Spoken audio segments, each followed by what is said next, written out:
In this video, we're going to take a look at 3 things that great teachers do differently. Let's get started. Hey everybody, welcome to Mr. Cook's Corner, Education for Educators. This show is all about helping teachers grow in their craft. If this is your first time watching, welcome aboard. Please consider subscribing to the channel and hitting that notification bell so you can get updated on the latest and greatest in the world of educational growth. Today we're going to start a new section called Advice from an Administrator, and this is where I basically answer questions that are submitted to me from users on the channel. Today's question was, what is it that administrators see that great teachers do differently? When I thought about possible answers to this question, I realized that I wanted to give you guys something a little bit different. We all know that curriculum is important. We all know about wait time. We all know that we need to be good collaborators and work tightly in our PLCs. These are things that you've heard over and over again. You've been bashed over the head with it. So I want to give you 3 things that I see in my day-to-day practices when I walk into classrooms that teachers that are really awesome at their job, they're doing this naturally, and some have actually worked on it after being given advice. The first thing I want to talk about is the ability to stop and adjust on the fly. And what I mean by that is you have your lesson plans that you're supposed to follow. You have your minutes and your day-to-day practices.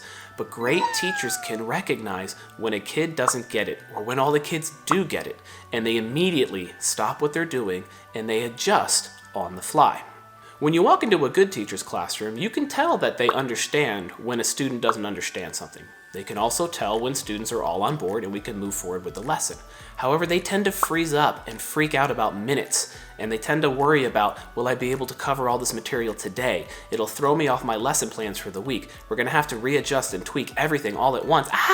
But that's okay. A great teacher understands that, sure, we have to hit these standards, and we're looking at our essential outcomes, and we're unpacking all of our important strands that we need to incorporate in all of our lessons. But if we don't hit it right here and right now, it's going to be okay. So your biggest takeaway for this point is to be able to pivot from just observing kids getting it or not getting it, and to take that immediate data point and shift to where they need to be next. The second thing that great teachers do differently is they value socio-emotional learning just as much as academic learning. Socio-emotional learning is also referred to as SEL, and it's the growth of the whole child. It's not just book smarts and brain smarts. If you take a look around today's world, you may notice that there's a lot of adults who probably need some SEL learning themselves. It's that much more essential that we teach these kids how to be able to regulate their emotions and how to deal with conflict and how to handle when things don't go their way. Most school districts already have some sort of SEL learning incorporated into their overall curriculum. Good teachers will impart those lessons. But great teachers will recognize that this isn't just classroom management. We're not teaching compliance. We're teaching regulation of emotions and how to deal with situations that come up on an everyday basis. Some grown-ups in the adult world call it soft skills, but in this world, we have to learn how to be able to deal with one another in an appropriate way. One quick thing that you can incorporate right now to include that SEL learning on a daily basis is having those morning meetings, but sticking to it. I know lots of teachers set these up when you're doing routines at the beginning of the year, and then they kind of fall apart quickly. Those great teachers, though, make sure that they touch in every single day. It goes beyond just doing high five, handshake, or hug at the front door when they walk in. Yes, it's important to do that every day to establish that relationship with your kids and let them know that you care, but beyond that, you really have to sit down and take 10 to 15 minutes and touch base with your class as a whole. Now, I know that right now we're being pushed with making sure we meet all the academic minutes, but it's something that we just have to value. As a great teacher, you have to place importance and work around this. You have to put a high emphasis on students valuing their emotional growth just as much as their academic growth. I got a great resource for you. I'm going to link it in the description below. It's a book called Everyday SEL by Carla Philibert. It's a fantastic resource to help you kind of wrap your brain around the entire concept of socio-emotional learning, as well as help you incorporate some activities and lessons into your everyday teaching. I highly recommend you give it a look.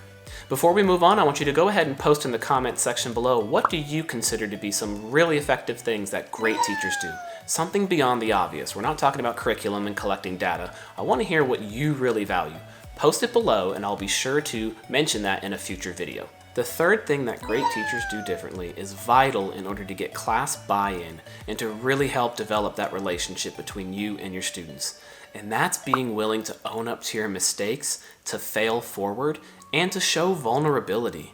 You'd be surprised how many classrooms have teachers in them that are never wrong, that are not willing to admit a mistake to a student, and that will call them out on it and fight those battles and die on that hill. But for what? The best teachers are the ones that'll look at themselves and go, you know what, I totally messed up right there. Or that information was completely wrong. Or, you know what guys, this lesson kind of sucks right now. Let's stop, take a step back, give me some feedback.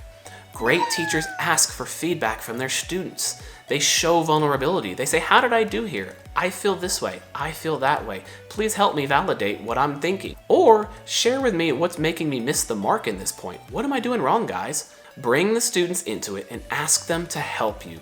Kids love it more than anything in the world when they feel like they're a part of the process. When you're starting out the school year and you're having them help you build the rules of the room, they have that emotional buy-in with you. It's when you continue that throughout the year and continually involve them in the decision-making process while showing that, yes, you can be wrong, this is when you really grab the students, and this is when they permanently attach to you and they become putty in your hands for the rest of the year. Quick side note, if you're looking for a great way to start the year, to get that emotional investment from kids, to get that buy-in, and to maintain it throughout the year, I want you to go ahead and check out these videos on my token economy system. If not, we've got some other fantastic materials for you to watch over here. In the meantime, we hope you can like and subscribe to our channel. You can find us everywhere at Mr. Cook's Corner. We're all over social media. Till then, see you next time. Bye.